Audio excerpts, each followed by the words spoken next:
গতলে বিকেলে এসেছিলাম প্রেমিকার সাথে দেখা করতে। কই একটু নিজের প্রেমিকার সাথে এই সুন্দর বিকেলে কিছু সুখের মুহূর্ত কাটাবো। তা না করে আড়ালে দাঁড়িয়ে নিজের প্রেমিকার ভালোবাসার প্রস্তাব লীলাখেলা দেখতে হচ্ছে। আমার ঠিক প্রায় ৩০ ফুট সামনে কোনো একটা ছেলে হাঁটু গেড়ে আমার প্রেমিকাকে ভালোবাসার প্রস্তাব দিচ্ছে। অন্য কেউ হলে হয়তো এখনই মারামারি বাঁধিয়ে ফেলতো বা প্রেমিকাকে ভুল বুঝে প্রেমিকাকে রেখে চলে যেত। কিন্তু আমি খুবই বিচক্ষণ এবং ভীতু। তাই না ভুল করলাম আর না মারামারি করলাম। আড়ালে দাঁড়িয়ে দাঁড়িয়ে দেখতে থাকলাম শেষ পর্যন্ত কি হয়। আড়াল থেকে শুনতে পেলাম ছেলেটা বলছে, প্রথম যেদিন তোমাকে ফুচকার দোকানে আলতোভাবে ফুচকা খেতে দেখেছিলাম, সেদিনই তোমার প্রেমে পড়ে গিয়েছি। তখন থেকেই আটকে গেছি তোমাতে। এরপর তোমায় অনুসরণ করা শুরু করলাম। তাতে তোমার প্রতি ভালোবাসা আমার আরও বেড়ে গেল। তোমার প্রাণখোলা হাসি, চঞ্চলতা, মিশুক স্বভাব সব কিছুই আমাকে ভীষণভাবে আকৃষ্ট করেছে। নিজের অনুভূতিগুলো আর দমিয়ে রাখতে পারলাম না, তাই প্রকাশ করে দিলাম তোমার কাছে। হে মায়াবতী, জড়াতে দিবে আমায় তোমার মায়ায়। বাহ, অসাধারণ প্রেমের প্রস্তাব। ছেলেটার যোগ্যতা আছে বলতে হবে। কি সুন্দর করে অনুভূতিগুলো ব্যক্ত করলো। যেখানে আমার রাগ হওয়ার কথা সেখানে মুগ্ধ হচ্ছে আমি। নিজের এই মনোভাব দেখে নিজেকে গালি দিলাম কয়েকটা।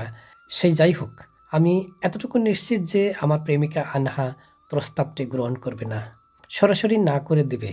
কিন্তু সে আমার নিশ্চয়তাকে ভুল প্রমাণ করে দিল। না না, আনহা প্রস্তাবটি গ্রহণ করেনি, কিন্তু নাচকও করেনি। দেখলাম কিছুক্ষণ ভীষণ অবাক চোখে চেয়ে রইল। এরপর আশেপাশে তাকিয়ে একটু স্বাভাবিক হয়ে সুন্দর করে বলল, আপনাকে তো আমি ঠিক চিনি না মিস্টার। আগে একটু পরিচিত হওয়া দরকার। এরপর ভেবে দেখবো আপনি সিলেক্টেড নাকি রিজেক্টেড। এটা ঠিক বলেছেন মিস। যার সাথে কোনো পরিচয় নেই তার সাথে প্রেম করবেন কিভাবে? তবে আমি আমার পরিচয় দিচ্ছি। আমি হাবিবুর রহমান, মাল্টি ন্যাশনাল কোম্পানিতে জব করি। বাসায়। এই থাক থাক, আর পরিচয় বলতে হবে না। আপনি এক কাজ করুন, আপনার ফোন নাম্বারটা আমায় দিন। রাতে আপনার সাথে কথা হবে। আচ্ছা ঠিক আছে, এই নেন ফোন নাম্বার 01। ওকে, ধন্যবাদ। তো চলুন মিস, কোথাও বসি আমরা। এটা তো এখন সম্ভব না। আমার এক শুভাকাঙ্ক্ষীর আসার কথা আছে এখন। আপনি বরং এখন আসুন, রাতে আপনার সাথে কথা হবে। আমি দেখলাম ছেলেটা তার মুখ কেমন কালো করে যথাস্থান থেকে চলে গেল। তার মুখের ওই আশাহত চাহনি দেখে একটু হাসিও পেল আমার। আহ বেচারা, চেয়েছিল আনহার সাথে একটু সময় কাটাতে, কিন্তু আমার জনাবা সেই সুযোগই দিলেন না। আমি দেখলাম আনহা বেঞ্চিতে বসলো। আমি কিছুক্ষণ ভাবতে লাগলাম যে আনহা সরাসরি না কেন করলো না। এটা তো উচিত ছিল। তবে তখনও নিশ্চিত ছিলাম আমি যে আনহা আর যাই করুক আমাকে ছাড়া অন্য কাউকে গ্রহণ করবে না, আমাকে ঠকাবেও না। তবে ছেলেটাকে শুধু শুধু বুঝিয়ে কেন রাখলো? কিছু একটা মতলব তো আছেই। যাক, সেসব কথা নিয়ে আর ভাবলাম না। আমিও চলে গেলাম আনহার কাছে। গিয়ে বসলাম আমার প্রিয় মানবীর কাছে। তো মহাশয়ের আসার সময় হলো তাহলে? আরও আগে আসার কথা ছিল না? আমি কিছুক্ষণ চুপ থাকার পর বললাম, কেন বলো তো? কিছুক্ষণ আগে আসলে কি হতো? বিশেষ দৃশ্য দেখতে পেতাম কি? আনহা আমার দিকে ছোট ছোট চোখে তাকিয়ে বলল, বিশেষ সামান্য কোনো দৃশ্যই দেখতে পেতে না। তবে আমার কথাটা রক্ষা হতো। সকালেই বলেছিলাম আজকে একটু আগে আগে দেখা করতে।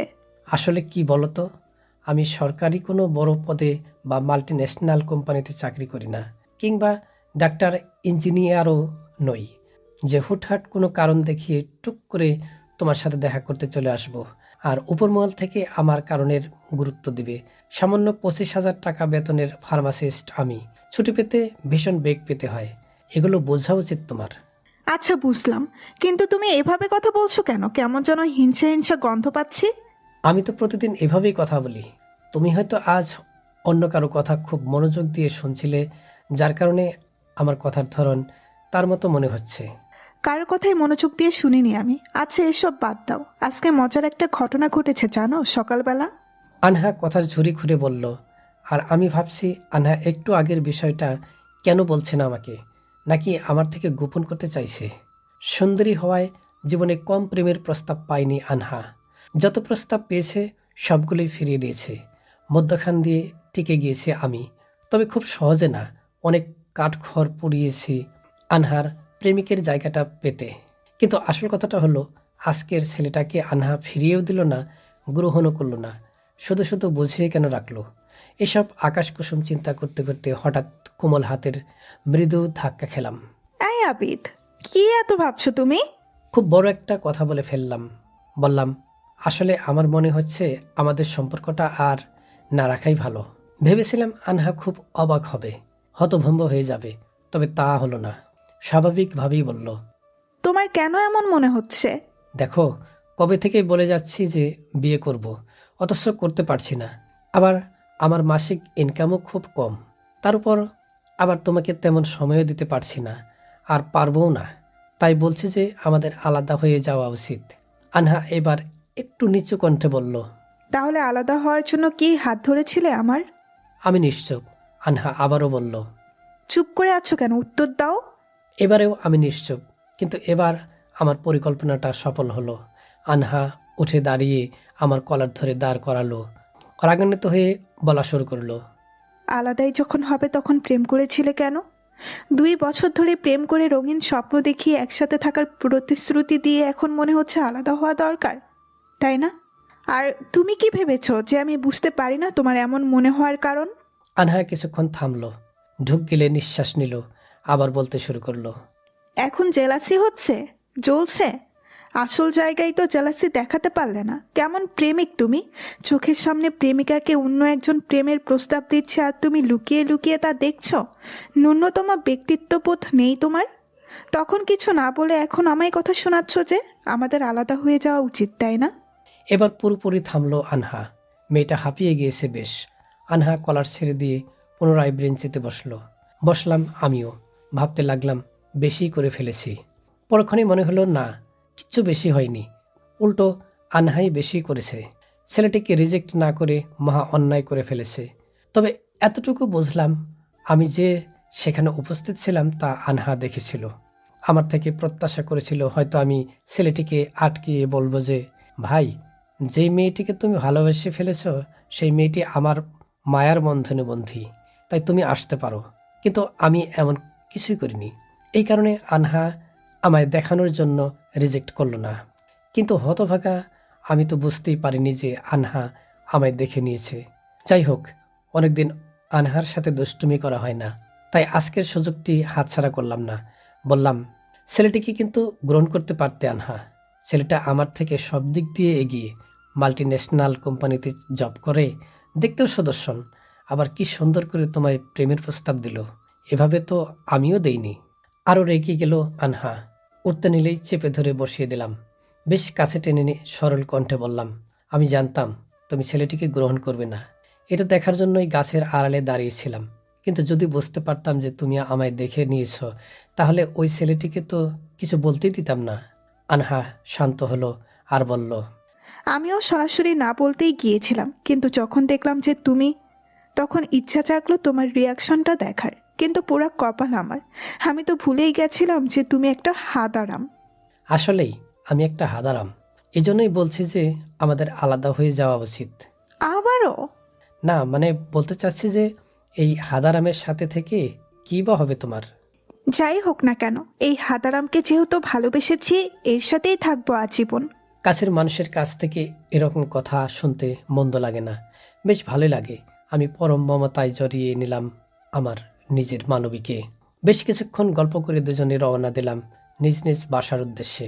রাতে ঘুমানোর পূর্বে গভীর কিছু একটা ভাবলাম, চিন্তা করলাম আগামী দিনটা আনহার জন্য বেশ খুশির দিন হবে।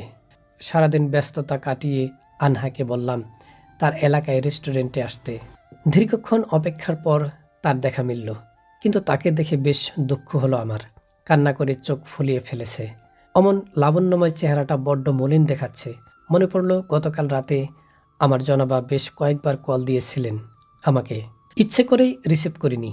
এমনকি আজকে সারাদিন অনেকবার কল দিয়েছে আনহা, ব্যস্ততায় রিসিভ করতে পারিনি, এজন্য হয়তো কান্না করছে তিনি।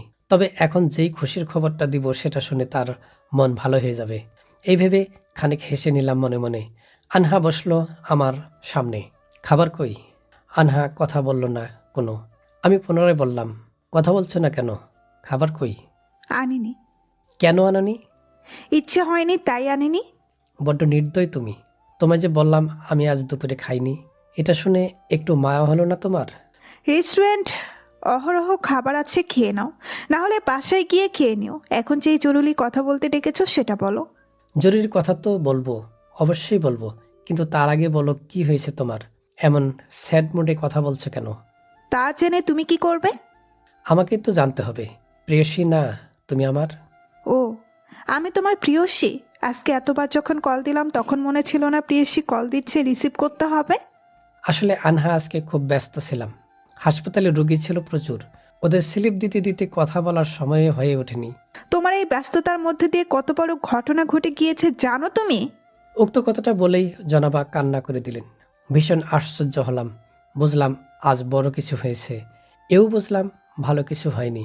না হলে আমার জনাবার তো এভাবে কান্না করার কথা না। কিছুক্ষণ কান্না করলো আনহা। কান্না থামার সাথে সাথে বললাম, কি হয়েছে বলো তো? কেউ কিছু বলেছে? একটু চুপ থেকে আনহা বলল, গতকালকের ওই ছেলেটার বাসায় বিয়ের প্রস্তাব দিয়েছে, বাবাও রাজি হয়ে গিয়েছেন। সামনের শুক্রবারে আন্টি পড়াতে আসবে ছেলের পরিবার। কথাটি শুনে অবাক হলাম না। যেই ছেলে সামান্য ফুচকা খেতে দেখে একটা মেয়ের প্রেমে পড়ে যেতে পারে, সেই ছেলে মেয়েটার মতামত ছাড়া তার বাসায় বিয়ের প্রস্তাব পাঠাতে পারে। বিষয়টা অস্বাভাবিক কিছু না, কিন্তু দুঃখ হলো আনহার জন্য। গতকাল রাতে ভেবেছিলাম আনহার জন্য আজকে খুব খুশির দিন হবে, কিন্তু তা আর হলো না। আজকে সন্ধ্যার পর আনহা বাড়িতে আব্বু আম্মুকে নিয়ে যেতে চেয়েছিলাম বিয়ের ব্যাপারে কথা বলতে, কিন্তু আফসোস আমার আগেই অন্য আরেকজন কাজ সেরে রেখেছে। আমি বললাম, তুমি কিছু বলনি? আনহা কান্নামাখা কণ্ঠে বলল, আমি বলেছি বাবাকে যে আমি আগে পড়াশোনাটা শেষ করতে চাই, এখন বিয়ে করতে চাই না। কিন্তু বাবা ছেলেটাকে নাকি খুব পছন্দ হয়েছে, তাই তিনি এই পাত্র হাতছাড়া করতে চান না। এই কথা বলে জনাবা আবার কান্না শুরু করে দিল। কি এক বিপদ! এভাবে কান্না করলে সমাধান কিভাবে করব? আনহাকে এবার কান্না থামাতে বললাম, কিন্তু কান্না না থামিয়ে উল্টো কান্নার গতি আরো বাড়িয়ে দিল। এবার দিলাম এক ধমক। একটু কাকুনি দিয়ে থেমে গেল আনহা। বলল, তুমি ধমক দিচ্ছ আমায় এই পরিস্থিতিতে? আর একটা কথা বললে থাপ্পড় মারবো এবার। চুপ করে বসে থাকো। আবার বললাম, তুমি তোমার বাবাকে এটা কেন বললে না? তুমি অন্য কাউকে পছন্দ করো, তাকে বিয়ে করতে চাও। এটা বলার সাহস হয়নি। যদি বাবা রাগ করে? হায় রে গাধি মেয়ে রে, ছেলেটাকে কিছু বলনি? আলাদা কথা বলার জন্য যেতে বলেছিল আমায়, যাইনি আমি। ঘরে গিয়ে দরজা বন্ধ করে দিয়ে কান্না করতে করতে ঘুমিয়ে গিয়েছিলাম। ওই বেটাকে ফোন করতে পারবো না আমি, দেখলেই আমার মেরে ফেলতে ইচ্ছে করবে। আচ্ছা, ওই ছেলেটাকে ফোন করে এখানে আসতে বলো, আমি কথা বলবো। ফোন না দিলে তোমাকে মেরে ফেলবো আমি। ফোন দাও। শেষের কথাটা বেশ ধমক দিয়েই বললাম, কারণ এখন এই মেয়ের মাথার রগগুলো এলোমেলো হয়ে গেছে। যাই করবে সব উল্টোপাল্টা করবে এখন। বাধ্য হয়ে একটু ধমক দিতেই হচ্ছে আমার। আনহা ফোন করলো ছেলেটাকে। হ্যালো। হ্যালো মিস আনহা, এই সময় ফোন করলে যে? মিস করছিলে বুঝি আমায়? আমার বুদ্ধি লোপ পায়নি যে আপনাকে মিস করতে যাব। আমাদের এলাকার মোড়ে একটা রেস্টুরেন্ট আছে, সেখানে চলে আসুন, কথা আছে আপনার সাথে। এগুলো বলেই কল কেটে দিল আনহা। প্রায় 10 মিনিট পর ছেলেটার দেখা মিলল। দেখা মাত্রই আমি উঠে গিয়ে আনহার পাশে বসলাম। বলা তো যায় না। দেখা গেল সিট ফাঁকা পেয়ে বেটা আনহার পাশে বসে যাবে। আনহার উদাসীনতা দূর করতে বললাম, এই ছেলেটাকে গ্রহণ করতে পারো তুমি? এখনো সময় আছে। দেখো কত তাড়াতাড়ি চলে এসেছে তোমার কথায়। আমি হলে তো 1 ঘন্টা দেরি করতামই। রাগী চাহনিতে তাকালো আনহা। যাক, মুখের উদাসীন ভাবটা অন্তত কেটেছে, এতেই আমি খুশি। ছেলেটা বসলো আমাদের সামনের সিটে। আনহার পাশে আমাকে দেখে কেমন ভাবে তাকালো আমাদের দিকে। বুঝলাম বেচারার সহ্য হয়নি, কিন্তু আমার যে ছেলেটাকে উত্তম মাধ্যম দিতে ইচ্ছা হচ্ছে, এটা কি ছেলেটা বুঝছে? যাই হোক, ছেলেটা বসলো আমাদের বিপরীত পাশে। বসেই নিজের হাতটা আনহার দিকে বাড়িয়ে বলল, হাই মিস আনহা, কেমন আছো? হাত মেলালো না আনহা, অন্যদিকে মুখ ঘোরালো। বেশ হাসি পেল আমার। ছেলেটাকে অপমানিত হওয়ার হাত থেকে বাঁচাতে আমি হাত মেলালাম। বললাম, হ্যালো হাবিবুর রহমান। আনহা হাত মেলাবে না, তাই আমি মেলালাম। Don't mind please. আপনি কে? আমি আবিদ হাসান, আপনার হবু বউয়ের হবু স্বামী। আমার হবু বউয়ের হবু স্বামী তো আমি, আপনি হতে যাবেন কেন? আমি কিছু বলার আগেই আনহা বলল, কারণ আমি ওকে বিয়ে করতে চাই, আপনাকে না। হাবিব বললেন। ওহ বুঝলাম। আমি বললাম, দেখুন মিস্টার হাবিব, আনহার সাথে আমার 2 বছরের সম্পর্ক। খুব শীঘ্রই বিয়ে করে নিতাম, কিন্তু আপনি মাঝখান দিয়ে বাধা হয়ে দাঁড়ালেন। হাবিব বলল। তো আমি এখন কি করব? আনহা বলল। বাসায় গিয়ে সুন্দর করে বিয়ের প্রস্তাব ফিরিয়ে নেবেন। হাবিব আবারও বলল। সেটা তো সম্ভব না। আজকালকার ছেলেমেয়েরা এসব প্রেম ভালোবাসা করেই, এটা কোনো ব্যাপার না।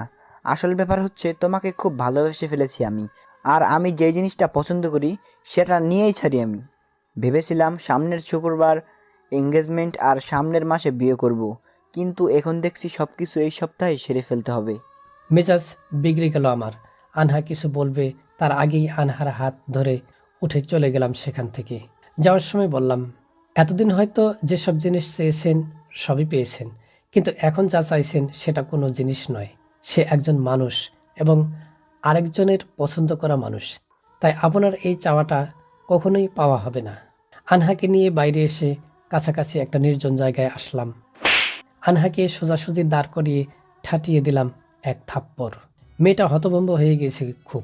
কাপা কাপা গলায় বলল, তুমি চর মারলে আমায়? গতকাল আমার রিয়াকশন দেখতে চাচ্ছিলে না? এই দেখো আমার রিয়াকশন। শান্তি হয়েছে এবার? গতকালের আর আজকের ব্যাপারটা সম্পূর্ণ আলাদা। তুমি তো আমি বেশ রেগে বললাম, কিছুই আলাদা না, সবই এক। গতকাল যদি ছেলেটাকে সরাসরি না করে দিতে, তাহলে আজকে এমন কিছুই হতো না। আনহা এবার কান্নামাখা কণ্ঠে বলল। গতকাল যদি ছেলেটাকে না করতাম তাহলে গতকালই বাসায় চলে যেত বিয়ের প্রস্তাব নিয়ে। চুপ রইলাম আমি। কথাটা ভুল বলেনি আনহা। গতকাল না করে দিলে এই তেরা ছেলেকে তাই করত। কিন্তু এখন কি করব আমি? ভাবতে লাগলাম। বেশ কিছুক্ষণ ভাবার পরে দুটি উপায় বের করলাম। আমার শ্বশুরকে গিয়ে রাজি করাতে হবে আমায়, না হয় আমার কিছু ফাজিল বন্ধুদের দিয়ে ওই হাবিবুর রহমানকে সাইজ করতে হবে। চলো তোমাদের বাসায় যাব। আমার বাসায় গিয়ে কি করবে তুমি? বেশি কথা না বলে চলো। যাব না তোমাকে নিয়ে আমি। শুধু শুধু চর মেরেছো তুমি আমায়। দেখো আনহা, এসব মান অভিমান পরে করা যাবে। সন্ধ্যা হয়ে গেছে। তোমার বাসাতে গিয়ে আবার আমার বাসায় যেতে হবে, নয়তো দুশ্চিন্তা করবে আমার আব্বু আম্মু। আনহার সাথে একটি রিকশায় করে চললাম আনহাদের বাড়ি। যেতে যেতে ভাবতে লাগলাম আনহার সাথে প্রেম হওয়ার সময়টা। আনহাকে পটাতে অনেক কষ্ট করতে হয়েছে আমার। না জানি আনহার বাবাকে বিয়ের জন্য রাজি করাতে কত কষ্ট করতে হবে। প্রায় 10 মিনিট পর পৌঁছালাম আনহাদের বাড়ি। বেশ সুন্দর বাড়িটা। এর আগে একবার এসেছিলাম, আর এইবার আসলাম। ওদের বাড়িতে গিয়ে দেখলাম সোফায় আনহার বাবা আর মা বসে আছে। আনহার বাবা আমায় চিনেন, তবে আনহার প্রেমিকা হিসেবে না, হাসপাতালের একজন ফার্মাসিস্ট হিসেবে। তাদেরকে সালাম দিলাম আমি। আসসালামু আলাইকুম। সালামের উত্তর নিয়ে আনহার বাবা বললেন, আরে আবিদ যে, কেমন আছো তুমি? আলহামদুলিল্লাহ আঙ্কেল, ভালো আছি। আপনি ভালো আছেন? আল্লাহ ভালো রেখেছেন। দাঁড়িয়ে কেন, বসো বসো। আনহার বাবা বললেন, তা হঠাৎ এই সময় আমার বাড়িতে? আঙ্কেল, কিছু কথা ছিল আপনার সাথে, এজন্যই এখানে আসা। ও আচ্ছা, বলো কি বলবে। আঙ্কেল, কথাগুলো অনেক গুরুত্বপূর্ণ, একান্তে বললে বেশ ভালো হয়। তিনি আনহার মাকে চা আনতে বললেন আমাদের জন্য। এরপর আমাকে নিয়ে গেলেন তাদের ব্যালকনিতে। বললেন, বলো কি বলবে। আঙ্কেল আসলে কোথা থেকে যে শুরু করব বুঝতে পারছি না। আরে নির্ভয়ে বলে ফেলো। জিহ্বা দিয়ে ঠোঁটজোড়া ভিজিয়ে নিয়ে অতঃপর বলেই দিলাম, আঙ্কেল, আপনার মেয়ে আনহাকে বিয়ে করতে চাই আমি। কথাটি শুনে বেশ অবাক হলেন তিনি। কিছুক্ষণ আমার দিকে তাকিয়ে থেকে বললেন, কিন্তু আনার বিয়ে ঠিক হয়ে গিয়েছে, আজই ঠিক হলো। আঙ্কেল, বিয়ে তো ঠিক হয়েছে, বিয়ে হয়নি তো এখনো। তা ঠিক, কিন্তু ওনাদেরকে তো আমি কথা দিয়ে ফেলেছি, পাকা কথাও হয়ে গিয়েছে। আঙ্কেল, সবই তো ঠিক আছে, কিন্তু আনহার মত আছে তো? না পছন্দ হওয়ার তো কারণ দেখছি না, সে তো সব কিছু দিয়েই। আঙ্কেল, আমি কোনো কিছুই গোপন করব না আপনার কাছ থেকে। আনহার সাথে 2 বছরের সম্পর্ক আমার। আপনার মেয়ে খুব ভালোবাসে আমাকে, আমিও অনেক ভালোবাসি আপনার মেয়েকে। তাই দয়া করে আমাদেরকে একসাথে জীবন কাটানোর থেকে বঞ্চিত করবেন না। আনহার বাবা আনহাকে ডাক দিলেন। একটু পর আসলো আনহা। আনহার বাবা বললেন, তুমি কি বিয়ে করতে চাও আবিদকে? আনহা চুপ করে রইল। আনহার বাবা বললেন, কথা বলো মা। আনহা কেঁদে দিল এবার। একটু বিরক্ত হলাম আমি। সেই তখন থেকেই শুধু কেঁদে যাচ্ছে কেন? কান্নার রোগ হয়েছে? আনহা বলল, আই এম সরি বাবা, আমি নিজেকে এত কিছু তো তোমাকে বলতে বলিনি আমি। তুমি শুধু বলো আবিদকে বিয়ে করতে চাও কি না। আনহা মাথা নিচু করে নিচু কণ্ঠে বলল। জি বাবা, চাই। ঠিক আছে, যাও তুমি। আনহা চলে যাওয়ার পর আনহার বাবা চুপ রইলেন, কিছুই বলছেন না। এদিকে আমার তো চিন্তায় অবস্থা যায়। মেনে নেবেন তো তিনি, নাকি সামান্য 25,000 টাকার ফার্মাসিস্টের কাছে মেয়ে দিতে চাচ্ছেন না? চিন্তা হচ্ছে খুব। বেশ কিছুক্ষণ চুপ থাকার পর তিনি বললেন, তাহলে আমার মেয়ে চাওয়ার উপরে ভিত্তি করে ওকে তোমার হাতে তুলে দিব। প্রশ্নটা শোনার পর কিছুক্ষণ চুপ থাকলাম আমিও। বোঝার চেষ্টা করলাম কোন প্রসঙ্গে কথাটা বললেন তিনি। অনেক ভেবেচিন্তে বললাম, আঙ্কেল, এই পর্যন্ত আপনার মেয়েকে এমন কিছু কি দিয়েছেন যা আপনার মেয়ে অপছন্দ করে? না। তাহলে আপনার মেয়ে যার সাথে সারা জীবন থাকবে তাকে যদি অপছন্দ করে, তাহলে আপনি কি পারবেন আপনার মেয়েকে তার অপছন্দের ব্যক্তির হাতে তুলে দিতে? নিশ্চুপ রইলেন তিনি। আমি আবার বললাম, আঙ্কেল, আপনি চাচ্ছেন না আপনার মেয়েকে আমার কাছে দিতে? এবারও চুপ রইলেন তিনি। এরপর বললেন, তোমাকে তো আমি অনেক আগে থেকেই চিনি, তাই কিছু লুকাবো না তোমার থেকে। আমার মেয়েকে তো তোমার কাছে দিতে মন চাচ্ছে না বাবা। বেশ শুকনো কণ্ঠে বললেন তিনি। কথাটা হয়তো সামান্য, কিন্তু আমার বুকের বা পাশটা একটু কেঁপে উঠল। ভাবলাম, গভীরভাবে ভাবলাম, ওনার কথার প্রেক্ষিতে ঠিক কি বলা উচিত আমার। ভাবার পর কিছু বললাম, তবে কোনো প্রশ্ন করলাম না। কেন আমার কাছে মেয়ে দিতে চাচ্ছেন না? আমার কোন দিকটা আপনার ভালো লাগেনি? আমার কি ত্রুটি আছে? কেন নিজের মেয়ের দিকটা ভাবছেন না? এগুলো কিছুই বললাম না। শুধু বললাম, আঙ্কেল, আপনার মেয়েকে যদি আপনি তুলে না দেন আমার কাছে, তাহলে তেমন কিছু হবে না। হ্যাঁ, হয়তো আমি কিছুদিন বিষণ্ণ থাকব, তারপর বাস্তবতা মেনে নিয়ে সব নতুন করে শুরু করব। আপনার মেয়েও হয়তো তাই করবে, কিন্তু মাঝখান দিয়ে আপনার মেয়েকে পাওয়া ছাড়াও বেশ কিছু অপূর্ণতা থেকে যাবে আমার জীবনে। কি অপূর্ণতা? আঙ্কেল, এই যে আমি হাসপাতালে ফার্মাসিস্টের চাকরিটা এখন করছি, এর পিছনে আপনার মেয়ের অবদান অনেক।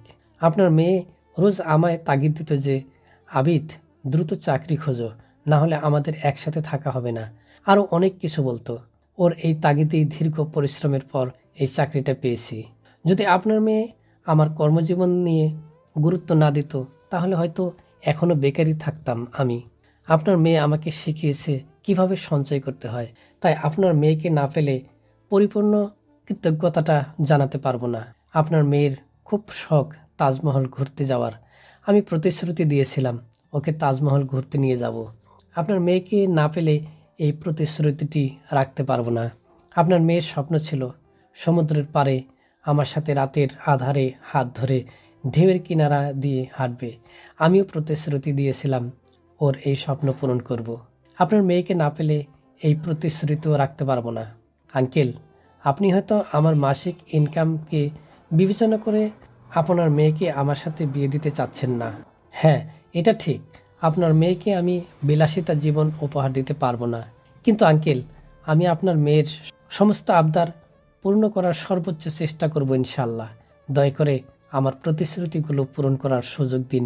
কথাগুলো বলে দম নিলাম আমি। হাঁপিয়ে গিয়েছি বেশ। যদিও কথাগুলো আনহার বাবার মন গলানোর উদ্দেশ্যে বলছি, কিন্তু কথাগুলো বলার সময় কান্না আসছিল খুব। কি জানি, এটাই হয়তো প্রিয় মানুষকে হারানোর ভয়।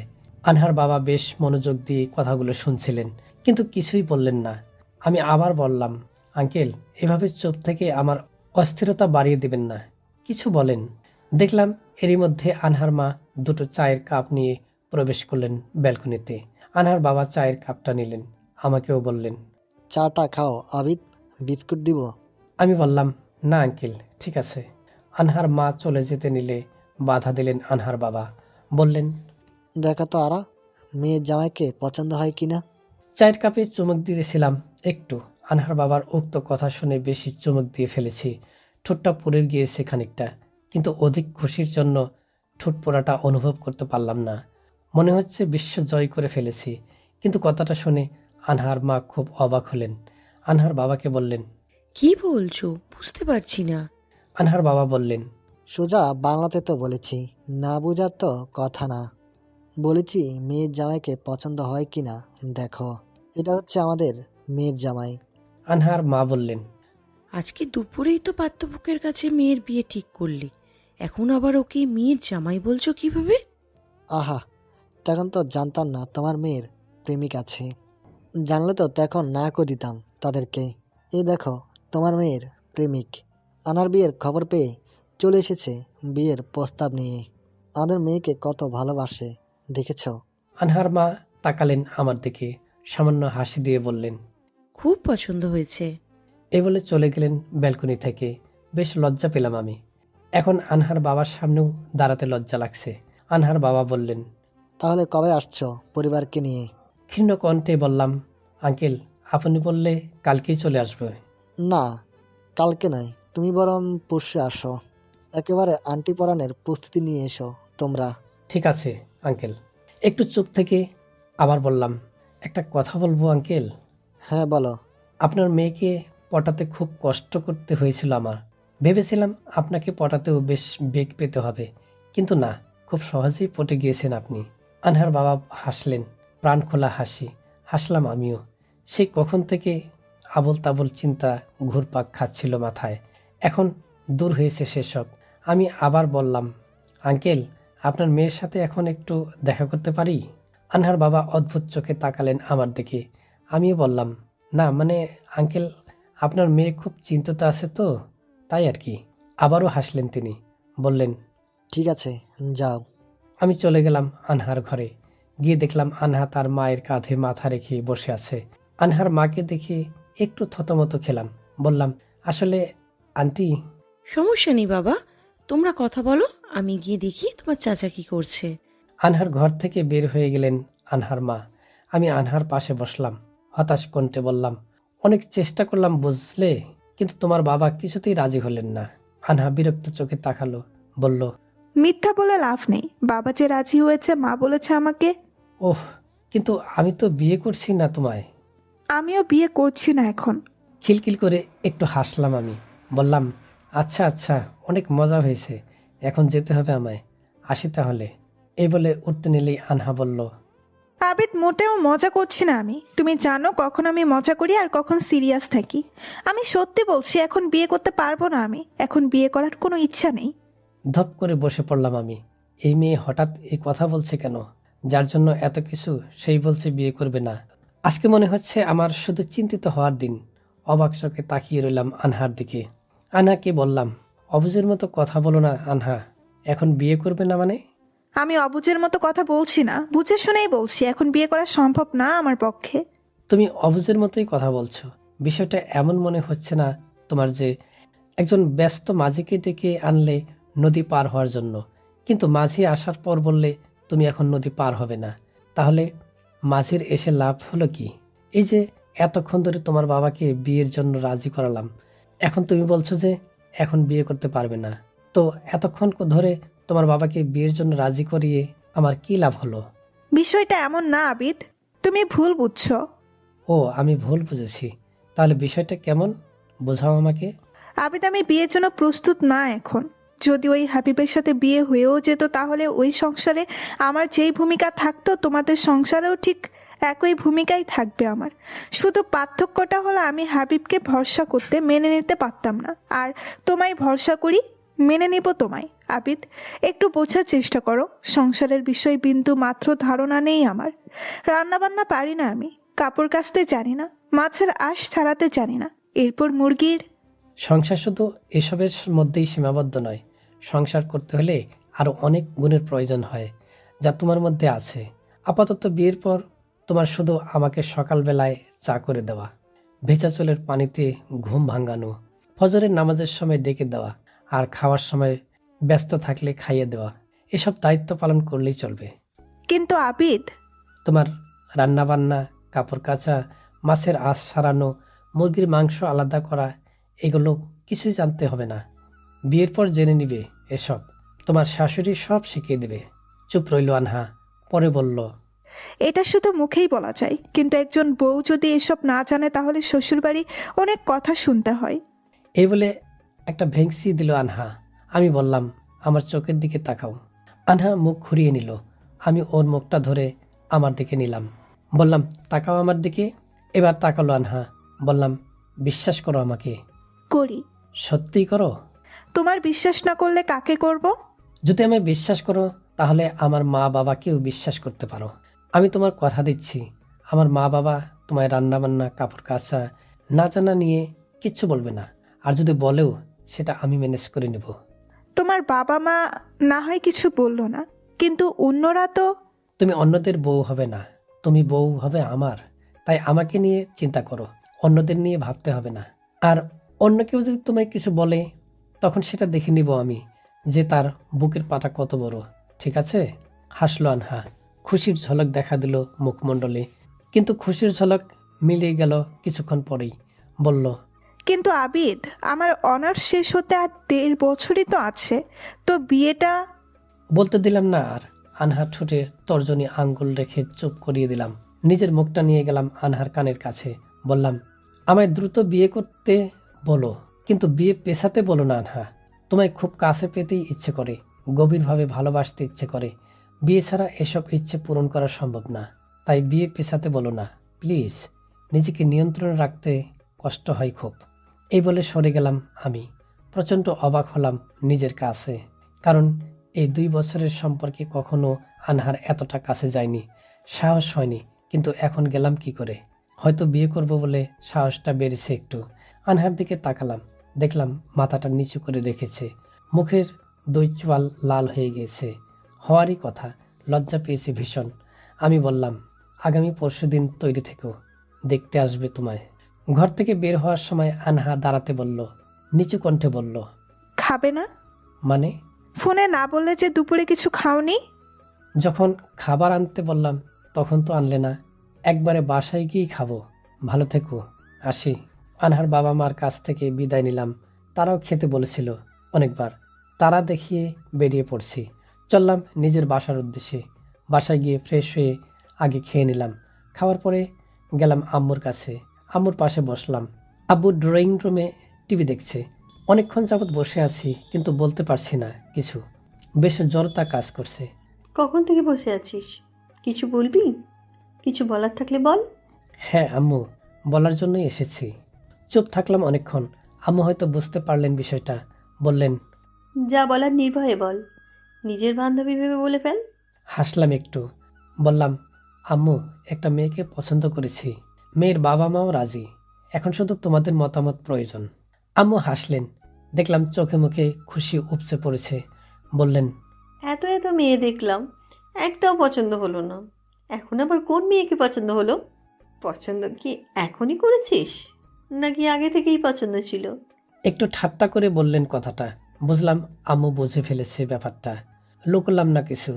লাজুকভাবে বললাম, আম্মু আগের থেকেই পছন্দ ছিল। বুঝেছি বুঝেছি। তা কবে যেতে হবে আমাদের? ওদের তো বলেছি যে পরশুদিন যাব। আচ্ছা ঠিক আছে। কিন্তু আম্মু, একটা সমস্যা আছে। আম্মু চিন্তিত হয়ে বললেন, কি সমস্যা? ভেবেছিলাম বিয়ে করে তোমার জন্য একজন সহকারী আনবো, যে তোমার কাজে সাহায্য করবে। কিন্তু মেয়েটা সংসারের সব বোঝে না। তোমাকে একটু কষ্ট করে ওকে নিজের মতো গড়ে নিতে হবে। সংসারের সবকিছু শেখাতে হবে ওকে। আম্মু হেসে বললেন। ঠিক আছে ঠিক আছে, শিখিয়ে দেবো সব। চলে এলাম নিজের ঘরে। কিছু কাজ বাকি আছে। এই মাসে হাসপাতালের সরকারি ওষুধ কতগুলো খরচ হয়েছে আর কতগুলো অবশিষ্ট আছে, সেগুলোর হিসাব মেলাতে হবে। হঠাৎ আব্বু আসলেন ও রুমে। খাটে বসে বললেন, মেয়েটা কে? কোন মেয়ে? বুঝেও না বুঝে ভান করছিস কেন বাবা? হাসলাম আমি। বললাম, শোয়েব আঙ্কেলকে মনে আছে? পাশের এলাকার সোয়াব, ওই যে মোবাইলের ব্যবসা করে। হ্যাঁ, ওনারই মেয়ে। বাহ, মেয়েটা ভালো খুব। মাঝে মধ্যে দেখা হয়, সালাম দেয় খুব সুন্দর করে। তুমি যে শ্বশুর হবে, এজন্য একটু সুন্দর করে দেয়। হা হা হা, এটাও ঠিক। কথার মাঝখানে কল দিল আনহা। কেটে দিলাম। আব্বু বললেন, কে কল দিয়েছে? তেমন কেউ না। তুমি বলো আব্বু। আনহা? লাজুক হেসে বললাম, হুম। কল ধরলি না কেন?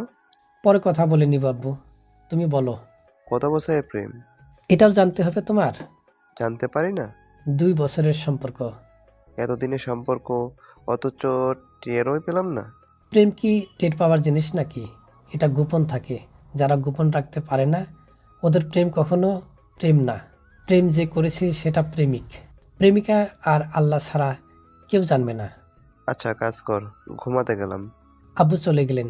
আমিও কাজ শেষ করে শুয়ে পড়লাম। কল দিলাম আনহাকে। কল ঢোকার সাথে সাথে কেটে গেল। আবার দিলাম, এবারও কেটে গেল। বুঝলাম জন আমার রাগ হয়েছে, ইচ্ছে করেই কেটে দিচ্ছে।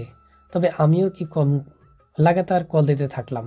বেশ কয়েকবার কল দেওয়ার পরে কল রিসিভ করলো আনহা।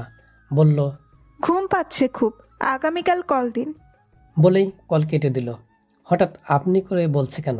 আবার কল দিলাম, এবার কাটলো না। রিসিভ করার সাথে সাথেই বলল কি ব্যাপার মশাই, রাত দুপুরে একটা মেয়েকে কল দিয়ে বিরক্ত করছেন কেন? বারবার কল কেটে দিচ্ছি তবুও কল দিচ্ছেন, লজ্জা করে না? আমি খুব গম্ভীর স্বরে বললাম, আনহা এবার বেশি হয়ে যাচ্ছে। আনহা উত্তেজিত কণ্ঠে বলল, কি বেশি হয়ে যাচ্ছে? গতকাল রাতে কল দিয়েছি, কেটে দিয়েছিলে। আজও দিনে বহুবার কল দিয়েছি, কেটে দিয়েছো।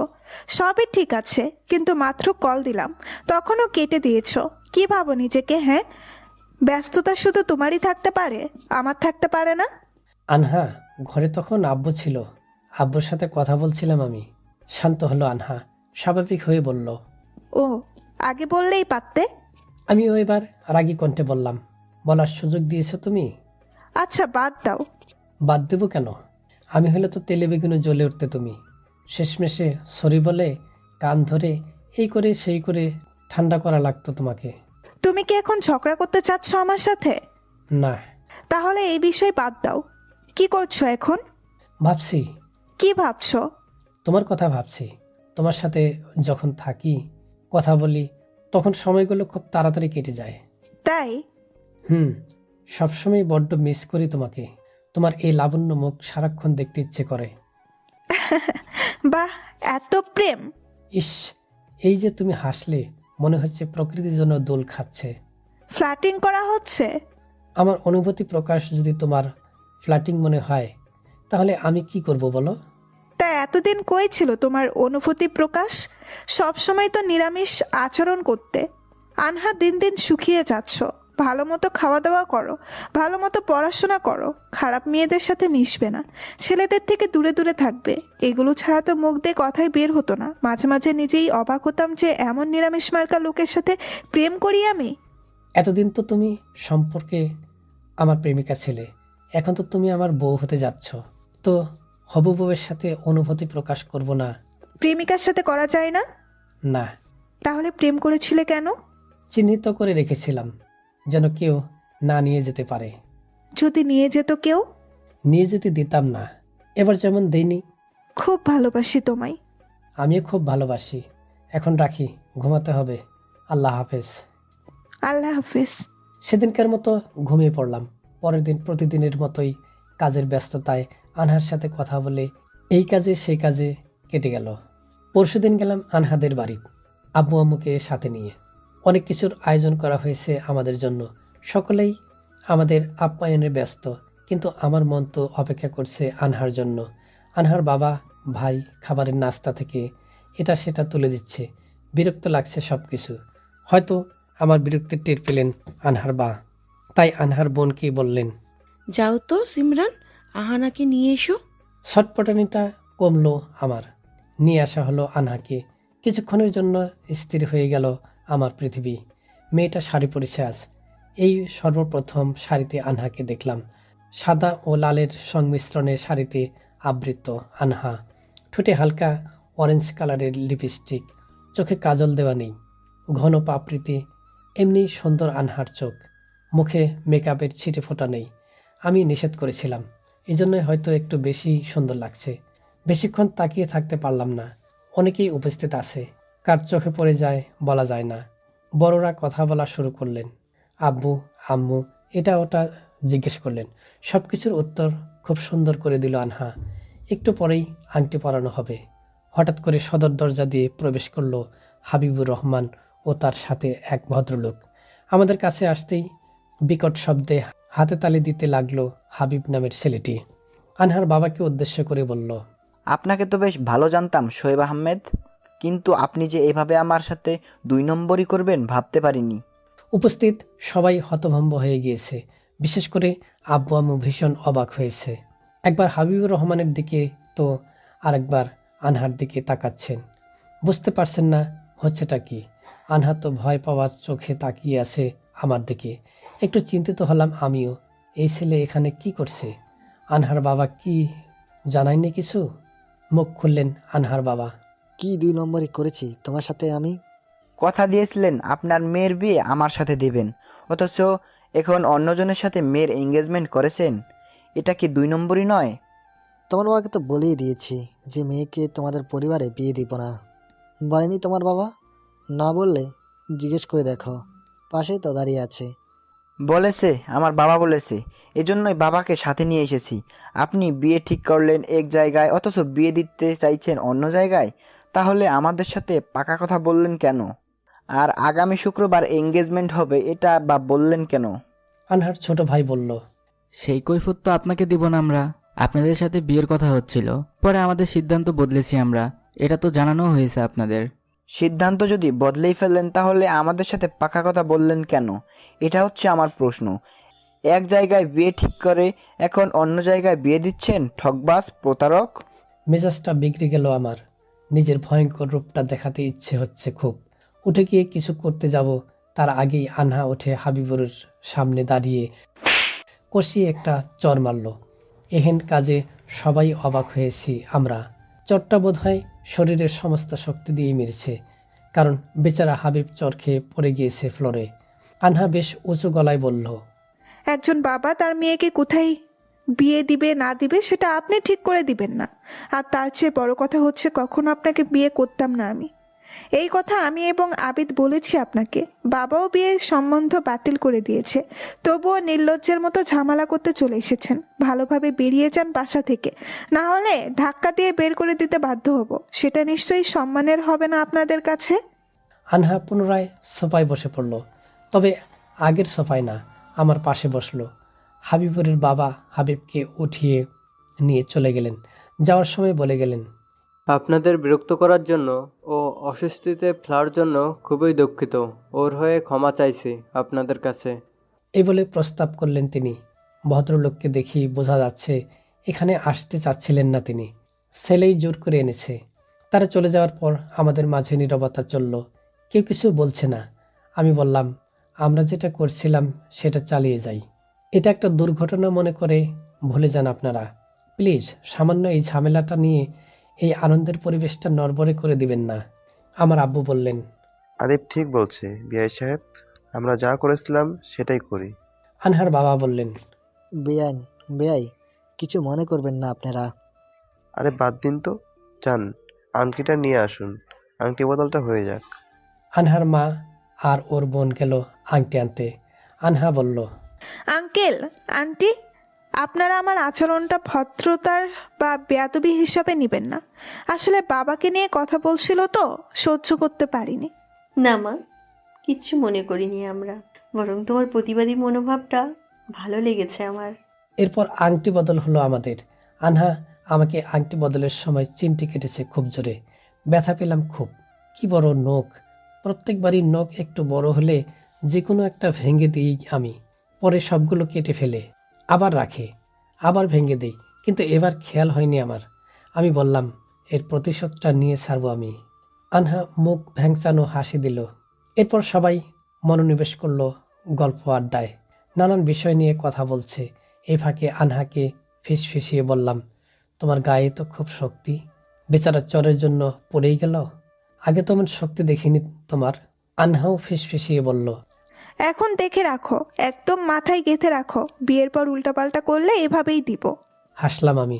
সবাই কথা বলতে ব্যস্ত, মাঝখান দিয়ে আমি আর আনহা নিরীহর মতো বসে আছি। যদি অপরিচিত হতাম তাহলে আমাদের আলাদা কথা বলতে পাঠাতো, কিন্তু সবাই জানে আমাদের সম্পর্কটা ছিল আগের, এজন্য হয়তো পাঠাচ্ছে না। তবুও আলাদা একটা স্পেস চাচ্ছিলাম আমি, এজন্য বারবার আনহাকে গুতোচ্ছিলাম। আনহা বুঝতে পেরে ওর বোন সিমরানকে কি যেন ইশারা দিল।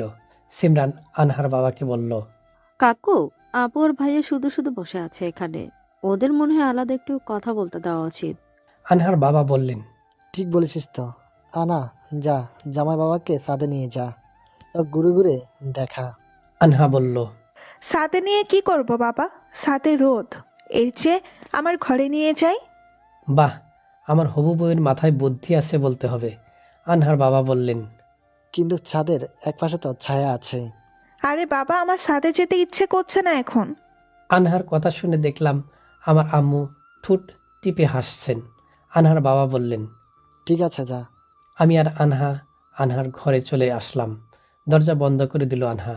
দরজা বন্ধ করলে কেন? খোলা রেখে কি করব? খোলায় রাখো। কি মনে করবে সবাই? কি আর মনে করবে? মনে করবে আমাদের ছেলে আর মেয়ে ঘরে দরজা আটকিয়ে প্রেম করছে। তাই নাকি? হ্যাঁ তাই। তাহলে চলো একটু প্রেম করি। এই খবরদার আমার কাছে আসবে না কিন্তু। আমি কিন্তু অন্য মেয়েদের মতো না যে ন্যাকামি করে দেওয়ালের সাথে ঠেকে যাব। কাছে আসলে ফুলদানি দিয়ে মাথা ফাটিয়ে দিব একদম। এগুলাম না আমি। খাটের পাশের চেয়ারে বসলাম। ভয় পাইনি। আনহা মোটেও মাথা ফাটালো না আমার। কথাটি দ্বারা বুঝিয়েছে উল্টোপাল্টা কিছু করা যাবে না। আনহাও খাটে উঠে আমার পাশে বসলো। কোমল কণ্ঠে বলল, মাইন্ড করেছো তুমি? হাসলাম আমি। মেয়েটা বড্ড সংবেদনশীল। বললাম, আমি মাইন্ড করতে যাব কেন? আমি তো জানি আমার হবু বউ একটা গুন্ডি। হেসে উঠল আনহা। চেয়ে রইলাম সেই হাসির দিকে। মেয়েটা প্রায় সবসময় গম্ভীর রূপে থাকে, কিন্তু আমার সাথে থাকাকালীন হাসি যেন সরে না মুখ থেকে। আমিও চেয়ে থাকি সেই হাসির দিকে। কি স্বচ্ছ, স্নিগ্ধ, মুগ্ধকর সেই হাসি, যা দেখে মুহূর্তের পর মুহূর্ত পার করে দেওয়া যাবে। আনহা বলল, এইভাবে তাকিয়ে আছো কেন? তোমার হাসিটা খুব সুন্দর, আর শাড়িটা যে পরেছ খুবই রূপবতী আর আবেদনময়ী লাগছে। লজ্জা পেল আনহা। নিচু করে রইল মাথাটা। গতকাল একবার আর এই দ্বিতীয়বার আমার কথায় লজ্জা পেল আনহা। আনহা আগে কখনো লজ্জা পায়নি আমার কথায়। আমিও এমন কথা বলিনি। আনহা বলেছিল না যে আমি নিরামিষ। আসলে নিরামিষ ছিলাম। আমাদের প্রেম ঠিক অন্যান্য প্রেমের মতো ছিল না। প্রতিদিন বিকেলে দেখা করা আর রাতে খানিকক্ষণ কথা বললেই সীমাবদ্ধ ছিল। আর যখন কথা বলতাম তখন বাকি সবার মতো স্বাভাবিকভাবেই কথা বলতাম। লুতুপুতু মার্কা কথা বলতাম না আমরা। আনহা সবসময় আমার পড়াশোনা, ক্যারিয়ার নিয়ে তাগিদ দিত। আমি খুব সাধারণভাবে আচরণ করতাম ওর সাথে। আর এই সাধারণ বিষয়টি ছিল আমাদের কাছে অসাধারণ একটা ব্যাপার। মনের মিল থাকলে যা হয় আর কি। আনহার সাথে প্রেম করার ইচ্ছা ছিল না। যেহেতু বিয়ের আগে এসব প্রেম প্রীতি ঠিক না, বাধ্য হয়ে করতে হয়েছে। কারণ মেয়েটার আচরণ, চলাফেরা, স্বভাব, শিষ্টাচার সবকিছু আমার মনের মতো। পছন্দ করে ফেলেছিলাম। কিন্তু প্রতিদিন দেখতাম মেয়েটার পাশে ছেলেরা ঘুরঘুর করে। সহ্য হতো না আমার। তাই অনেক কষ্টে আনহাকে রাজি করিয়ে নিজের জীবনের সাথে জড়িয়েছি, যাতে আনহা অন্য কারোর সাথে জড়িয়ে না যায়, ওর দিকে কেউ যেন হাত না বাড়ায়। আনহা যে লজ্জায় মাথা নিচু করে আছে, তুলছেই না। লজ্জাটা কাটাতে বললাম, তোমার বোনটা কিন্তু সেই বুদ্ধিমান। এবার মুখ তুলল আনহা। বলল, এই কথা বলছো কেন? এই যে কি সুন্দর আমাদের স্পেসের ব্যবস্থা করে দিল। না হলে তো সবার সামনে ওখানেই বসে থাকতে হতো। তাই না? আর আমি যে ওকে বলার জন্য ইশারা দিলাম। আর আমি যে তোমাকে ইশারা দেওয়ার জন্য গুতোচ্ছিলাম। এবারও হাসল আনহা। ইস, হাসলে কত সুন্দর লাগে মেয়েটাকে। হঠাৎ এক জায়গায় নজর আটকে গেল। ড্রয়িং রুমে থাকাকালীনও বেশ কয়েকবার নজর গিয়েছে। একটু সাহস দেখাতে মন চাইল। দুষ্টুমি ভরা কণ্ঠে বললাম, আনহা বলো। প্লিজ তোমার পেটটা ঢেকে রাখো ভালো করে। বারবার শুধু ওই এক জায়গায় নজর চলে যাচ্ছে, আর ওটা দেখে নিষিদ্ধ কিছু করতে মন চাইছে। পেটটা শাড়ির আঁচল দিয়ে ভালোভাবে ঢেকে নিল আনহা। এরপর চোখ গরম করে তাকালো আমার দিকে। খুব রাগ নিয়ে বলল, খুব বদমাইশ হয়েছ তো। তুমি জানো আমি এগুলো পছন্দ করি না। আমি অবাক কণ্ঠে বললাম, যাক বাবা, আমি তো ভালোর জন্যই বললাম তোমাকে। এটা যদি না বলে বারবার ওই জায়গায় আমি তাকিয়ে থাকতাম তাহলে খুব ভালো হতো তখন। অনেক ভালো করেছেন আপনি। প্লিজ রাগ করো না। আচ্ছা তুমি বলো, আকর্ষণীয় একটা স্থান যদি আমার সামনে উন্মুক্ত করে রেখে দাও, তাহলে আমি কি নজর না দিয়ে থাকতে পারবো? এবারও চোখ গরম করে তাকালো আনহা। বলল, বাবার ছোট ভাই ছাড়া কখনো কোনো ছেলে আমাকে শাড়িতে দেখেনি, জানো তুমি? জানি তো। এই প্রথম বাবা আর ভাই বাদে অন্য কোনো পুরুষের সামনে শাড়ি পরেছি, আর সেটা হচ্ছে তুমি। ভেবেছিলাম তুমি খুশি হবে, কিন্তু তুমি এমন করবে জানলে শাড়িই পরতাম না। এই বলে মুখ ঘুরিয়ে নিল আনহা। আমিও উঠে ওর সামনে বসলাম। বললাম, খুশি হয়েছি তো আমি। আচ্ছা, আমি সরল মনে সত্যটাই বলেছি। আমার দোষ কোথায় বলো তো? তোমার দোষ হতে যাবে কেন? দোষ তো আমার। গতকাল থেকেই দেখছি খুব সাহস বেড়েছে তোমার। শুধু অসভ্য মার্কা কথা বলে যাচ্ছ। ঘরে ঢোকার পর কাছে আসতে নিয়েছিলে। তুমি যদি এমন সাহস দেখাতেই থাকো, আমিও কিন্তু সাহসের 12টা বাজানো দেখাবো। শেষের কথাটা বেশ রেগেই বলল আনহা। অথচ শুনে আমার হাসি পাচ্ছে খুব। ভালোই মজা পাচ্ছি। এতদিন শুধু নিরামিষ মার্কা কথা হতো, এখন এসব রাগী, দুষ্টমি, লজ্জাময়, আবেগী মুহূর্তগুলো ভালোই লাগছে। আমি একটু কাছে যেয়ে বললাম, আচ্ছা, সাহসের তো। এই, তুমি দূরে যাও তো আমার কাছ থেকে। এখন তোমাকে খুব সুবিধার মনে হচ্ছে না। একটু উচ্চ হাসি দিলাম। কিছুক্ষণ হেসে একটু দূরে সরে আসলাম। বললাম, এই যে দূরে সরে এসেছি, এখন তুমি যে আমার সাহস নিয়ে কথা বলছো, সাহসের তো কিছুই দেখাইনি। আমার এক বন্ধু কি করেছিল শুনবে? শুনতে চাই না। বানিয়ে বললাম আমি। আরে শোনো না, আমার ওই বন্ধু যখন মেয়ে দেখতে গিয়েছিল, তখন ওদের আলাদা করে কথা বলার জন্য পাঠিয়েছিল। তো ওরা তো আগের থেকেই পরিচিত ছিল, এজন্য কথা বলার তো প্রয়োজন নেই। তাই যতক্ষণ ছিল শুধু রোমান্স করছে। এখন তুমি বলো, আমাদের এগুলো করা উচিত না? কিন্তু আমি করছি কি এসব? বেশ বিরক্ত হলো আনহা। এই বিরক্ত রাগান্বিত হওয়াটা বেশ উপভোগ করছি। আনহা বলল, বাবা বলেছিল না তোমাকে ছাদে নিয়ে যেতে? ছাদে নিয়ে যাওয়াই উচিত ছিল। আর এক মুহূর্ত থাকবো না এখানে। চলো ছাদে চলো। ছাদের আশেপাশে মানুষগুলো দেখবে আমাদের। ওখানে সুন্দর করে রোমান্স করতে পারবে তুমি। চলো। আনহা উঠতে গেলেই সরিয়ে দিলাম আমি। বললাম, শুধু শুধু ছাদে যাওয়ার দরকার নেই, ঘরেই ভালো আছি। কিন্তু আমি ভালো নেই। আমার ছাদে যেতে ইচ্ছে করছে। আরে ছাদে যে কি করব এখন? ঘরে থেকেই বা কি করব? তোমার উল্টাপাল্টা অসভ্য মার্কা কথা শুনবো বসে বসে। হাসলাম আমি। বললাম, আচ্ছা আচ্ছা, সরি, আর উল্টোপাল্টা কিছু বলবো না। এই যে তোমাকে ছুঁয়ে বললাম। এই, ছুবে না আমাকে একদম। ঠিক আছে, ছোলাম না। এমন করছে কেন তুমি? আজকেই তো একটু মজা করে বলছি। এর আগে এমন করে বলছি কখনো? তো আগে বলনি, তাহলে এখন বলছো কেন? কারণ কয়দিন পর বিয়ে করব না তোমায়। তো বিয়ে যখন করবে তখন বলো। দুষ্ট হাসি হাসলাম আমি। বললাম, কথাটা মাথায় রাখলাম। কিন্তু বিয়ের পর কি শুধু এসবই বলা বলি হবে? আরো কত কিছু হবে। তোমাকে আমি আমি সত্যিই ছাদে যাব এখন। জোর করে বসিয়ে দিলাম আমি।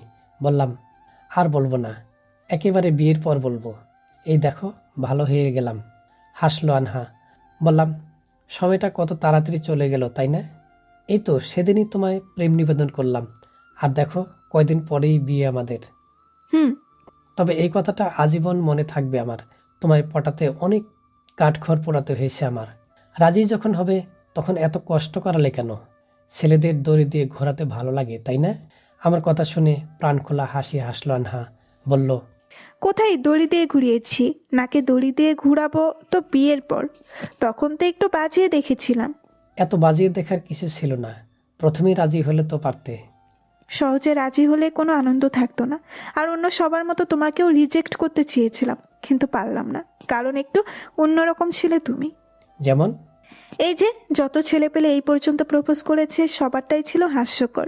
কেউ সিনেমার ডায়লগ মুখস্থ করে আসতো, কেউ এমনভাবে প্রপোজ করতো বোঝাই যেত যে অভিনয় করছে। কিন্তু তুমিই একমাত্র ব্যক্তি যে কিনা প্রপোজ করতে এসে হাঁটু কেঁপেছে, কথা বলার সময় তুতলিয়ে গিয়েছে। যা হাসি পেয়েছিল না আমার! তারপর? তারপর এমন হাঁটু কাঁপা তুতলানো দেখে তোমায় আলাদা মনে হলো।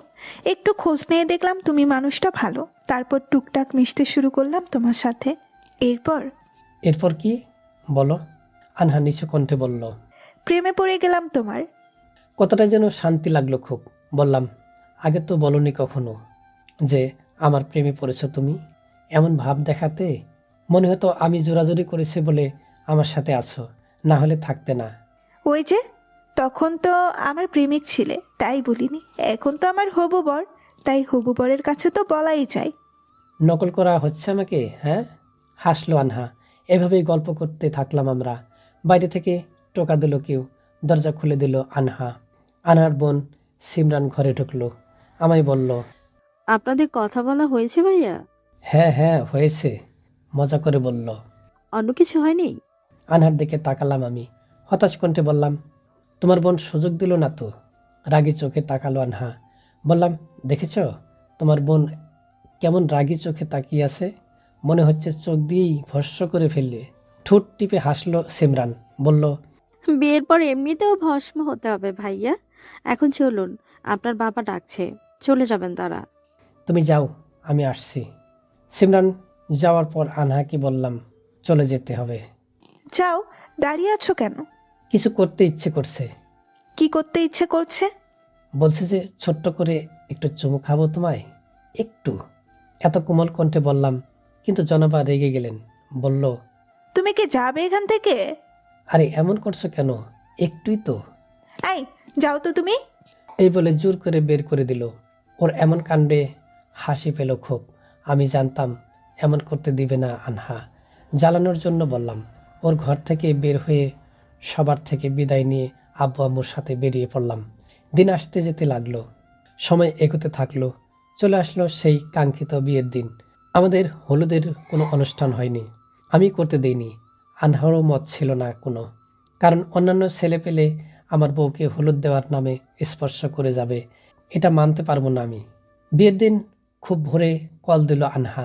আরামের ঘুমটা ভেঙে গেল আমার। কল রিসিভ করলাম, বেশ রসিকভাবে বললাম, এত সকালে ফোন দিলে যে? আর কয়েক ঘন্টাই তো, অপেক্ষা করতে মন চাচ্ছে না। তেমন কিছু না। কি করছো এখন? কি হলো ব্যাপারটা? অন্য সময় হলে তো চলে উঠতো, এখন এত শান্ত আছে কেন? বললাম, এই তো ঘুমাচ্ছিলাম আমি, তোমার ফোন পেয়ে উঠলাম। খুব বিরক্ত করলাম আমি? না না, একটু বিরক্ত হইনি। তোমার কণ্ঠ এমন লাগছে কেন? একটু অন্যরকম লাগছে। কান্না করছো? না না। কেন লুকাচ্ছ আমার কাছে? বলবে না আমায়? খুব বিষণ্ণ কণ্ঠে আনহা বলল। আমি তোমার বাড়িতে গিয়ে যদি সবার মন জয় করতে না পারি, সবকিছু যদি মানিয়ে নিতে না পারি? বুঝলাম, আমার জনবার দুশ্চিন্তা হচ্ছে। বললাম, সবার মন জয় করতে হবে না তো তোমায়, আমার মন জয় করলেই হবে, আর সবকিছুই মানিয়ে নিতে পারবে। তোমায় চিনি তো আমি, শুধু শুধু চিন্তা করো না। আনহা কান্না মাখা কণ্ঠে বলল। আমার চিন্তা হচ্ছে খুব। নতুন পরিবেশ, নতুন সব মানুষজন, কিভাবে সামলাবো সব? বলেই কেঁদে দিল। এবার একটু বিচলিত হলাম আমি। না, মেয়েটা সত্যিই বিয়ে নিয়ে খুব দুশ্চিন্তা করছে। একটু রাগ হলো নিজের প্রতি। আর কিছুদিন পরেই না হয় বিয়ে করতাম, শুধু শুধু তাড়াহুড়া করলাম। মেয়েটাকে একটু সময় দেওয়া উচিত ছিল। আমি বললাম, প্লিজ কান্না থামাও আনহা, দেখো সব কিছুই সামলাতে পারবে তুমি, আমি পাশে আছি না তোমার? কান্না করেই যাচ্ছে আনহা। আমি বললাম, আনহা, আর কয়েকটা ঘন্টা পরেই বিয়ে আমাদের। এত খুশির একটা দিনে যদি তুমি এভাবে কান্না করো, আমার কি ভালো লাগবে? কান্না থামালো আনহা। বললাম, তুমি বিশ্বাস করো আমাকে, করি। ভরসা করো আমার উপর। হুম। তাহলে ভরসা রাখো আমার উপর, কিচ্ছু হবে না, তোমার পাশে আছি তো আমি। হুম। ঘুম থেকে কখন উঠেছ? 5:30টায় ফজরের নামাজ পড়ে আর ঘুমাইনি। ভালো করেছো। এখন কিছু হালকা খাবার খেয়ে নাও। ইচ্ছে করছে না। এটা কেমন কথা? রাতে খেয়েছো? না, সন্ধ্যায় কিছু খাওনি? কিছুই খাইনি। তোমরা চলে যাওয়ার পর ঘুমিয়ে গিয়েছিলাম। মাঝখানে শুধু নামাজ পড়তে উঠেছি। রাতে খেতে ডেকেছিল মা, ইচ্ছা হয়নি। তার মানে বিকেল থেকে না খাওয়া তুমি? তাড়াতাড়ি খেয়ে নাও কিছু। জোর করো না আবিদ, ভালো লাগছে না কিছু। এখন যদি কিছু না খাও খুব খারাপ হয়ে যাবে আনহা। এমন একটা দিনে আমায় রাগাতে বাধ্য করো না। কল কেটে দিল আনহা। আবার কল দিলাম, ফোন বন্ধ। বিষয়টা ভাবলাম না আর। আমি যখন খেতে বলেছি খেয়ে নেবে, আমার কথা তো ফেলতে পারবে না। বাড়ি ভর্তি আত্মীয় স্বজন, যারা বরযাত্রী যাবে, সবাইকে তাগাদা দিলাম 12টার মধ্যে যেন রেডি হয়ে যায়। জুমার নামাজ পড়ে রওনা দিলাম আনহার বাড়ির উদ্দেশ্যে। বেশি লোক যায়নি, মাত্র 30 জন। আব্বুই বেশি লোক যেতে নিষেধ করেছে। কনের বাড়ি বেশি লোক বরযাত্রী গেলে নাকি কনের বাবার প্রতি জুলুম হয়। আব্বুর মানসিকতা দেখে গর্ববোধ হলো খুব। পৌঁছে গেলাম আনহারদের বাড়ি। সবাই ব্যস্ত আমাদের আপ্যায়নে। খাবার সময় হঠাৎ চেঁচামেচি শোনা গেল। মনোযোগ দিলাম সেদিকে। অনেকেই ভরকে গেছে। বিয়ের দিন এত চেঁচামেচি কিসের? আমিও একটু চিন্তিত হলাম। অঘটন ঘটেনি তো আবার? আনহার ছোট ভাইকে দেখা গেল, ইশারায় কাছে ডাকলাম। কাছে এলে বললাম, কি হয়েছে ভাইয়া, একটু বল তো, এত চেঁচামেচি শোনা যাচ্ছে কেন? আনহার ছোট ভাই মুখটা কাচুমাচু করে বলল, আমি বলতে পারবো না দুলাভাই, আম্মু নিষেধ করছে। ঠিক আছে, যাও তুমি। আনার ছোট ভাইয়ের কথা শুনে চিন্তা আরো বেড়ে গেল আমার। কি এমন হয়েছে যে বলতে নিষেধ করেছে? ওই হাবিবুর রহমান কোনো গন্ডগোল বাধায়নি তো আবার? ছেলেটা একটু সুবিধার না। আমার হার্টবিট ক্রমান্বয়ে বেড়ে চলেছে। খানিকক্ষণ পর আনহার বোন সিমরান আমার কাছে এলো, বলল, ভাইয়া, আপু সেন্সলেস হয়ে গিয়েছে। একসাথে বসেছিলাম আমরা, কথা বলতে বলতে হঠাৎ করে সেন্সলেস হয়ে গিয়েছে। আপুকে সকাল থেকেই যেন কেমন দেখাচ্ছিল ভাইয়া, কথাবার্তা অন্যরকম শোনাচ্ছিল। উক্ত কথাটা খুবই সামান্য, কিন্তু কিছুক্ষণের জন্য আমার পৃথিবী থমকে গেল, স্তব্ধ হয়ে গেল। থমকে গেলাম আমি। আমি বললাম, আনহা কোথায় আছে এখন? আপুর ঘরেই আছে ভাইয়া। স্টেজ থেকে উঠে হাঁটা ধরলাম আনহার ঘরের দিকে। আমার সাথে সাথে অনেকজনই আসতে থাকলো। ওদের থামিয়ে বললাম, কারোর আসার দরকার নেই। সবাই যা করছিলে সেটাই করো। খাওয়া শেষ করো সবাই। এখানে তেমন কিছুই হয়নি। আমার কথা শুনে সবাই পুনরায় যার যার জায়গায় বসলো। আমি গেলাম আনহার ঘরে। আনহার বাবা মা আমাকে দেখে অপ্রস্তুত হয়ে পড়লো একটু। আনহার বাবা আমতা আমতা করে বলল, না বাবা, তেমন কিছুই হয়নি। তুমি যাও, গিয়ে বসো। আঙ্কেল প্লিজ, কিছু লুকোবেন না। একটু চুপ থেকে তিনি বললেন, আসলে হঠাৎ সেন্সলেট হয়ে গিয়েছে, কিভাবে হলো বুঝতে পারছি না। ডাক্তার ডেকেছেন? ফোন করে আসতে বলেছি, এসে পড়বে কিছুক্ষণের মধ্যে। আমি গিয়ে বসলাম আনার পাশে। মুখটা একটু শুকনো লাগছে দেখতে। উজ্জ্বল মুখে চিন্তার ছাপ স্পষ্ট। সারা রাত হয়তো ঘুমাইনি, কিন্তু মিথ্যা বলল না আমার কাছে। আনহার মাকে বললাম, আন্টি, চোখে মুখে একটু পানির ছিটা দিন। অনেকবার দিয়েছি বাবা, হুঁশ ফিরছে না, শুধু গোঙাচ্ছে। হাতে একটু পানি দিয়ে আনহার মুখে ছিটা মারলো। চোখ কাঁপলো একটু, আর মুখ দিয়ে শুধু গুঙ্গানি বের করছে। একটু পানি খাওয়াতে গেলাম, পারলাম না, দাঁত লেগে গিয়েছে। আনহার বোনেরা পায়ে তেল মালিশ করে দিচ্ছে। ডাক্তার আসলেন একটু পরে। প্রেশার মেপে বললেন, ও মাই গড, ওর ব্লাড প্রেশার তো খুব লো। আনহার চোখ দেখে বললেন, অনেকক্ষণ ধরে না খেয়ে থাকার কারণে দুর্বল হয়ে পড়েছে। আনহার বাবা আনহার মাকে বলল, সকালে কিছু খাইনি আনাহা। খেতে দেখেছিলাম তো, বলল যে খেতে ইচ্ছা করছে না, পরে খেয়ে নিবে। রাতে খেয়েছিল।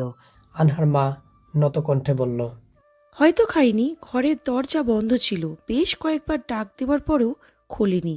তোমার মেয়ে ঘুমিয়ে গিয়েছিল বলে আর ডাকা দেয়নি। রেগে গেলেন আনহার বাবা।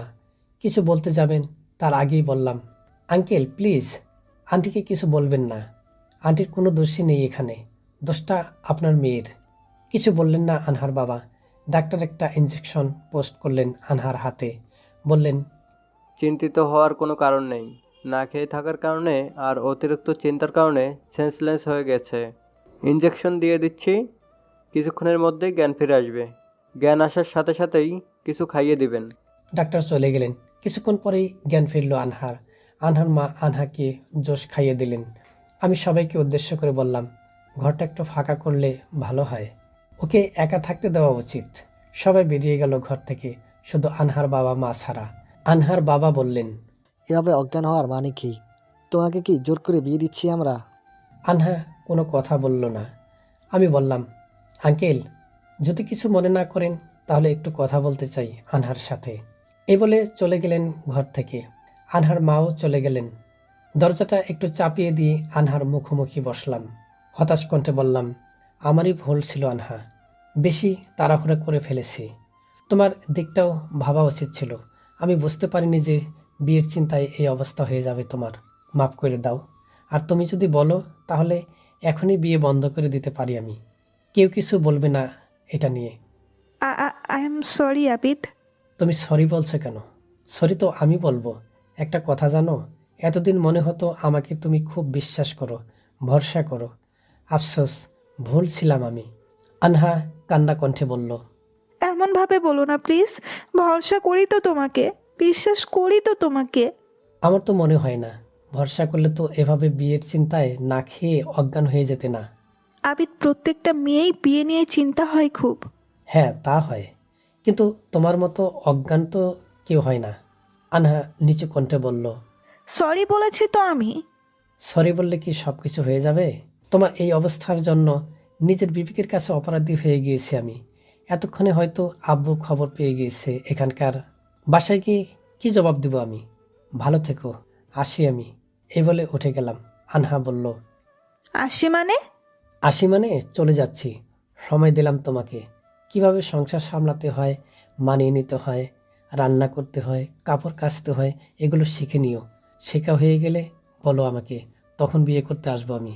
আনহা উঠে এলো আমার কাছে, জড়িয়ে ধরে কান্না শুরু করে দিল। বলল, সরি বলেছি তো, প্লিজ মাফ করে দাও, আর কখনো এমন হবে না। একটু বোঝো তুমি, সত্যি খুব চিন্তা হচ্ছিল আমার। এবারের মতো মাফ করো আমায়। কান্নার বেগ বাড়িয়ে দিল আনহা। আর রেগে থাকতে পারলাম না। মেয়েটার কান্না যে আমার দুর্বলতা। আনহাকে শান্ত হতে বললাম, কিন্তু সে আরো জোরে জোরে কান্না করছে। বললাম, এভাবে জড়িয়ে ধরে থাকো না আনহা, মন অন্য কিছুই চাইছে। আনহা নাক টেনে বলল, চাইতে থাকুক। হাসলাম আমি। বললাম, তাহলে মনের আবদারটা পূরণ করি। কান্না চোখে হাসলো আনহা, নিচু কণ্ঠে বলল, করো। আবারও হাসলাম আমি। আনহাকে ধরে বসিয়ে দিলাম। বললাম, মিথ্যে বললে কেন আমার কাছে? কখন মিথ্যা বললাম? ফোনে তো বললে বিকেল থেকে নাকি ঘুমিয়েছ। তাহলে মুখ শুকনো লাগছে কেন? চোখের নিচে হালকা কালি পড়েছে কেন? মিথ্যা বলিনি, বিকেল থেকে ঘুমিয়েই ছিলাম। শুধু মাগরিবের সময় উঠে মাগরিবের নামাজ পড়েছি, আর এশার সময় এশার নামাজ পড়েছি, এরপর আবার ঘুমিয়েছিলাম। এরপর আর উঠোনি। মিথ্যা বলবে না একদম। ঘুম ভেঙে গিয়েছিল 11টার পর। তারপর ঘুমিয়েছিলে? না। সকালে না কিছু খেতে বলেছিলাম, খেয়েছিলে? না। আমার এখন কি ইচ্ছে হচ্ছে জানো? ইচ্ছে করছে এক চড়ে সব দাঁত ফেলে দিই। আনহা নিষ্পাপ মুখ করে বলল, তুমি বকছো আমায়? পারবে আমায় এভাবে মারতে? পারলে তো হয়েই যেত। হুম। কিছু বলতে গেলাম, হঠাৎ আনহার মা আসলো ঘরে। বলল, বাবা, ও তো কাল রাত থেকে খায়নি, কিছু খাওয়াতে হবে। হ্যাঁ আন্টি, খাওয়ান, আমি যাই। হাসলেন আনহার মা। একটু ইতস্তত বোধ করলাম। বললাম, খেয়ে নাও ভালো করে। আমি চলে আসলাম স্টেজে। খাওয়াটা শেষ করলাম। কিছু সময় পর কাজী এলো। বিয়ে হয়ে গেল। যাওয়ার সময় অনেক কান্না করলো আনহা। মেয়েদের জন্য এই সময়টাই সবচেয়ে দুঃখের। আপনজনদের ছেড়ে পরের বাড়িতে যেতে হয়। কিন্তু এর চেয়েও বড় বিষয়টি হচ্ছে, একটা মেয়ে ছাড়া কোনো পুরুষের ঘর পূর্ণতা পায় না। যেই মেয়ে তার স্বামীকে ঘরে পূর্ণতা দিতে পারে না, সেই মেয়ের জীবন ব্যর্থ। যারা বিয়ের পূর্বেই ইহকাল ত্যাগ করে, তাদের কথা আলাদা। বিদায় নেওয়ার সময় আনহার বাবা আনহার হাত আমার হাতে রেখে বলল, আমার মেয়েটাকে দেখে রেখো। আমি বললাম, দেখে রাখবো বাবা, আপনার মেয়েকে সবসময় সুখে রাখার চেষ্টা করব। গাড়ির মধ্যেও খুব কাঁদছে মেয়েটা। ওকে টেনে মাথাটা নিজের কাঁধে রাখলাম। বললাম, এভাবে হেসকে তুলে কান্না করো না, শুনতে ভালো লাগছে না। স্বাভাবিকভাবে কান্না করো, শুনতে ভালো লাগে। কান্নারত অবস্থায় হেসে দিল আনহা। বললাম, কান্না করো না আর। অসুস্থ তুমি, আরো অসুস্থ হয়ে পড়বে। ক্লান্ত লাগছে খুব, ঘুমালে ভালো হতো। তো ঘুমাও, সমস্যা কোথায়? গ্লাসটা নামিয়ে দিলে ভালো হয়, দম বন্ধ লাগছে আমার। গ্লাস হালকা একটু নামিয়ে দিলাম। পুরোটা নামালে আবার আমার নতুন বউটার উপর হা করে তাকিয়ে থাকবে মানুষজন, সেটা ভালো লাগবে না। হঠাৎ আনহা বলল, আবিদ, গাড়ি থামাতে বলো। কি হয়েছে? গাড়ি থামাবো কেন? আবিদ প্লিজ, প্রশ্ন করো না কোনো। গাড়ি থামাতে বলো তাড়াতাড়ি। গাড়ি থামাতে বললাম। আনহার সাথে সাথেই বের হয়ে বমি করা শুরু করে দিল। হতভম্ব হলাম। এই মেয়ের কি যত অঘটন, সব কি বিয়ের দিনই ঘটাতে হচ্ছে? আমি হালকা করে আনহার পিঠ চাপড়ালাম, চোখে মুখে পানি ছিটা দিলাম। বললাম, ঠিক আছো তুমি? হুম। আর বমি করবে? না। চলো তাহলে। গাড়িতে ওঠার পর বললাম, গাড়িতে উঠলে বমি করো তুমি? না, মা তখন জোর করে বেশি খাইয়ে দিয়েছিল, এই জন্য বমি হয়েছে মনে হয়। একটু আগে অজ্ঞান হলে, এখন আবার বমি করলে। এভাবে যদি অসুস্থ হয়ে পড়ো, তাহলে বাসর কিভাবে করব আমি? চোখ রাঙ্গানি দিল আনহা। বলল, এই 2 দিন কি হয়েছে তোমার বলো তো? তোমার কি অসভ্য মার্কা কথা ছাড়া মুখে আর কোনো কথা নেই? না নেই। আর এখন বকছো কেন? বউ তো তুমি আমার, বিয়ে হয়ে গেছে এখন। হ্যাঁ, বিশ্ব জয় করে ফেলেছেন আপনি। হাসলাম আমি। বললাম, তাই করেছি বলেই মনে হচ্ছে। আনহা কাঁধে মাথা রাখলো আবার। বলল, মাথাটা টিপে দাও না। আনহার মাথা টিপে দিলাম আমি। গাড়ি চলছে তার নিজ গন্তব্যে। বউ কাঁধে মাথা রাখলেও যে এত শান্তি লাগে জানা ছিল না। আধা ঘন্টার মধ্যে বাড়িতে চলে এলাম সবাই। আনহাকে নিয়ে বাড়িতে প্রবেশ করলাম। সরাসরি ঘরে নিয়ে যেতে চেয়েছিলাম, কিন্তু আন্টিরা আমাকে সাইডে রেখে বউকে নিয়ে সোফায় বসিয়ে দিল। এলাকার অনেক মহিলারাও আছে, যাদের সহজ ভাষায় আমরা পাশের বাড়ির আন্টি বলি। আমি সরলাম না সেখান থেকে, অদূরে একটা চেয়ার টেনে বসে পড়লাম। নানানজন বিভিন্ন ধরনের কথা বলছে, কেউ রূপের প্রশংসা করছে, কেউ বলছে মেয়ে এত চিকন কেন, কেউ আর পড়াশোনা নিয়ে জানতে চাইছে, ইত্যাদি ইত্যাদি। কিন্তু খেয়াল করলাম না বউটা আমার খুব বিরক্ত হচ্ছে। এখন কিছু বললেই বউ পাগল উপাধি পেয়ে যাবে, কিন্তু এগুলোর তোয়াক্কা তো আমি করি না। আমি উঠে কিছু বলতে যাব, তার আগেই আম্মু এলেন, বললেন, ও খুব অসুস্থ, তার উপর আবার ওই বাড়ির থেকে এসেছে, ওর বিশ্রামের প্রয়োজন, তোমরা ছাড়ো ওকে। এ বলে আম্মু ওকে নিয়ে চলে গেলেন আমার ঘরে। আমিও ঘরে ঢুকতেই আম্মু বলল, তুই আসিস না এখন, আত্মীয় স্বজন যারা আছে তাদের সময় দে, একেবারে রাত্রে ঘরে ঢুকবি। দেখলাম আনহা মুখ টিপে হাসলো। আমি চলে এলাম ঘর থেকে। আমি চলে যাওয়ার পর আম্মু আনহাকে বলল, কিছু লাগবে তোমার মা? আন্টি একটু ঠান্ডা কিছু খেলে ভালো লাগতো। আম্মু গম্ভীর স্বরে বললেন। আন্টি রেখো না। হাসলো আনহা, বলল, মানে আম্মু ঠান্ডা কিছু খেলে ভালো লাগতো খুব। আচ্ছা তুমি বসো, আমি শরবত আনছি তোমার জন্য। আম্মু উঠতেই আনহা বলল, আম্মু একটা কথা ছিল। বলো মা। আম্মু আমি না রান্না করতে পারি না।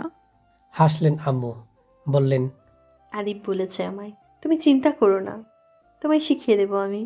এখন তোমায় সংসার নিয়ে চিন্তা না করলেও চলবে, আগে পড়াশোনাটা শেষ করো। আম্মু আপনি খুব ভালো, একদম আবিদের মতো। হাসলেন আম্মু। বেরিয়ে গেলেন ঘর থেকে। একটু পর ঠান্ডা শরবত এনে দিলেন আনহাকে। আনহা খেয়ে নিল শরবতটা। রাত 11টার সময় ঘরে ঢুকলাম। দেখলাম আনহা ঘুমটা টেনে বসে আছে। অদ্ভুত অনুভূতি হচ্ছে এখন। এই বাসর রাত নিয়ে কত কল্পনা জল্পনা। আজই সেই বাসর রাত। খাটে উঠে আনহার পাশে বসলাম আমি। আনহা খুব সুন্দর করে সালাম দিল আমায়। আমিও উত্তর দিলাম। যাক, বোট আমার এসব পা ধরে সালাম করার সংস্কৃতি দেখায়নি। ভালো লেগেছে আমার। ঘুমটা খুললাম আমি। ঘুমটা খোলার পর লজ্জা মিশ্রিত হাসি দিল আনহা। বাড়িতে আসার সময় দেখলাম একরকম, এখন অন্যরকম লাগছে। কেন? মানে বেশি সুন্দর লাগছে। সেজেছি আমি। কার জন্য? আনহা লজ্জা ভরা কণ্ঠে বলল। তোমার জন্য। কথাটা শুনে শান্তি লাগলো খুব, অদ্ভুত শান্তি। বললাম, খুব খুশি হয়েছি, কিন্তু এখন তো নামাজ পড়তে হবে। অজু করলে তো আবার সাজ নষ্ট হয়ে যাবে তোমার। অজু করেছি আমি, এরপরই সেজেছি। খুব বুদ্ধিমতী তো তুমি। তাহলে চলো শুকরিয়া স্বরূপ নফল নামাজটা পড়ে দিই। হুম। নামাজ পড়ে নিলাম আমরা। এরপর দুজনে বসলাম খাটে। আনহা হাত দুটো হাঁটুর উপরে রেখে নিচের দিকে তাকিয়ে আছে। বললাম, খেয়েছো রাতে? হুম। মিথ্যা বলো না। খেয়েছি, সত্যি বলছি, আম্মু খাইয়ে দিয়েছিল। খেয়াল করলাম আমার জনাবার চেহারাতে অস্বস্তি বিদ্যমান। আমি বললাম, তুমি কি ভয় পাচ্ছ? না তো। তাহলে এমন করছে কেন? জানি না, কেমন যেন লাগছে, এক মিশ্র অনুভূতি হচ্ছে। স্বাভাবিক ব্যাপার এটা। আবিদ, আমার দুর্বল লাগছে খুব। ও, ঘুমাবে তুমি? লাইট বন্ধ করে দেব? না মানে আবিদ বলতে চাচ্ছে যে খুব ক্লান্ত আমি, ওসব করতে ইচ্ছে। নিশ্চিন্তে থাকো তুমি, কিছুই করব না তোমায়। আমি জানি তুমি খুব অসুস্থ। কিছুক্ষণ চুপ থেকে আনহা বলল, আমি ভুল করিনি। কি ভুল করনি? জীবনসঙ্গী নির্বাচনে ভুল করিনি। তুমি খুব ভালো আবিদ। তাই নাকি? এখন যদি ঝাঁপিয়ে পড়ি তোমার ওপর, তখন কি বলবে? পড়বে না, বিশ্বাস আছে তোমার উপর। আর ঝাঁপিয়ে পড়লেই বা কি, স্বামী তুমি আমার, অধিকার আছে তো তোমার। আমি বলছিলাম যে শুধু আজকের দিনটা মানে খুবই ক্লান্ত লাগছে তো। আমি এক দৃষ্টিতে তাকিয়ে আছি আনহার দিকে। আজ কোনো বাধা নেই, কোনো নিষেধ নেই, কোনো সীমা নেই। আনহা নিচু কণ্ঠে বলল, এভাবে কি দেখছো? তোমাকে দেখছি। আগে দেখোনি? দেখেছি তো, কিন্তু বউ সাজে তো দেখিনি। তুমি তো এমনিতেই সুন্দর, বউ সাজে আরো সুন্দর লাগছে। কতটা সুন্দর তুমি জানো? জানো না। তোমার দিকে তাকালে আমার মনে হয় যেন সৌন্দর্যরা ঘিরে রাখে তোমায়, যা দেখে তৃপ্তি মিটে না, তাকিয়ে থাকতেই ইচ্ছে করে। লজ্জা পেল আনহা। নিজের জমিয়ে রাখা কথাটা বলে ফেললাম। বললাম, লজ্জা পেলে তোমায় আরো সুন্দর লাগে আনহা। মনে হয় তোমার লাল হয়ে থাকা চোয়ালে কামড় বসিয়ে দিই একটা। কত যে কিউট লাগে। আনহা আরো লজ্জা পেল, বলল, এভাবে বলো না, লজ্জা করে আমার। কেন বলবো না? তুমি তো বলেছিলে বিয়ের পরে বলতে, এখন তো আমি বলবোই। আনহা নিচু কণ্ঠে বলল, তখন তো কথার কথা বলেছি। না, কোনো কথার কথা না। আগে রোমান্টিক কথা বললে কি বকাটাই না খেতাম। এখন আমি বলতেই থাকবো, যত খুশি বলবো। চুপ থাকলো আনহা, কিছু বলল না। আমিও বললাম, তোমার পাটা দাও দেখি। কেন? দিবে তো আগে। আনহা পা এগিয়ে দিল। আমি টি টেবিলের উপরে থাকা বক্স থেকে নূপুর জোড়া বের করে পরিয়ে দিলাম। বললাম, সবাই তো আংটি দেয়, আমি না হয় বাসরাতে উপহার হিসেবে নূপুর দিলাম তোমায়। সুন্দর হয়েছে খুব। এটা কি স্বর্ণের? হুম, তবে একটু খাদ আছে। প্রয়োজন ছিল না এটার। তোমার প্রয়োজন না থাকলেও আমার আছে। বাসরাতে উপহার দিতে হয় এগুলো। নূপুর পরাতে গিয়ে দেখলাম আনহার পায়ের নখও বড় হয়েছে। মনে পড়ে গেল আনহার চিমটি কাটার কথা। ড্রয়ার থেকে নেইল কাটার বের করে আনহার হাতে দিলাম। এটা দিয়ে কি করব? নখ কাটবে, হাত পা দুটোই। ফাজলামি করো তুমি। কত শখ আমার নখ বড় রাখার, একটু বড় হলেই ভেঙে দাও তুমি। এবার কিছুতেই তোমায় নখ ভাঙতে দিব না, আর এখন কাটবো না আমি। বড় বড় নখ থাকে জন্তু জানোয়ারদের। তুমি কি জন্তু জানোয়ার? যাই বলো তুমি, আমি নখ কিছুতেই কাটবো না। দেখো তো আনহা, বাসর ঘরটা কি সুন্দর করে সাজিয়েছে। রজনীগন্ধা, গোলাপ, গাঁদা ফুল সব আছে। চারপাশে আবার সুন্দর করে মোমবাতি জ্বালিয়েছে। গোলাপের পাপড়িও ছড়িয়েছে সারা ঘর জুড়ে। হুম, খুব সুন্দর করে সাজিয়েছে, আমার ভালো লেগেছে খুব। এখন যদি এগুলো আমি সব তছনছ করে দেই, ভালো লাগবে তোমার? আনহা অসহায় মুখে বলল, আবিদ প্লিজ। কোনো প্লিজ নাই, তাড়াতাড়ি নখ কাটো। বিরক্ত ভঙ্গিতে নখ কাটা শুরু করলো আনহা। বেশ হাসি পাচ্ছে তো তা দেখে। বাসরাতে মানুষ কত কিছু করে, আমি বোধহয় এমন ব্যক্তি যে কিনা বউকে দিয়ে নখ কাটাচ্ছি। নখ কাটার পরে নেল কাটার ছুঁড়ে ফেলে দিল আনহা। আমি নেল কাটারটা তুলে ড্রয়ারে রেখে দিলাম। শুধু শুধু নেল কাটারের ওপর রাগ ঝাড়ছো কেন? তোমাকে তো কিছু করতে পারছি না, তাই নেল কাটারের উপরেই ঝাড়লাম। আংটি পরানোর সময় চিমটি কাটছিলে না? এটা তার শাস্তি। মুখ ভেঙচি দিল আনহা। রাত হয়েছে অনেক, শুয়ে পড়ো। শুভ না আমি, তোমার ইচ্ছা হলে তুমি শো। আনহা পাশে বসলাম আমি। মুখটা দুহাতে নিয়ে বললাম, দেখো আনহা, নখ রাখাটা কোনো ভদ্র মেয়ের স্বভাব হতে পারে না। এটা পশ্চিমা সংস্কৃতি। রাসূল সাল্লাল্লাহু আলাইহি সাল্লাম নখ বড় হওয়ার আগেই কেটে ফেলতেন। তার উম্মত হয়ে তুমি এত বড় নখ রাখবে? কোনো কথা বলল না আনহা। বললাম, নখ কাটাটা একটা পরিচ্ছন্নতা। কত ভালো মেয়ে তুমি, কত গুণ তোমার।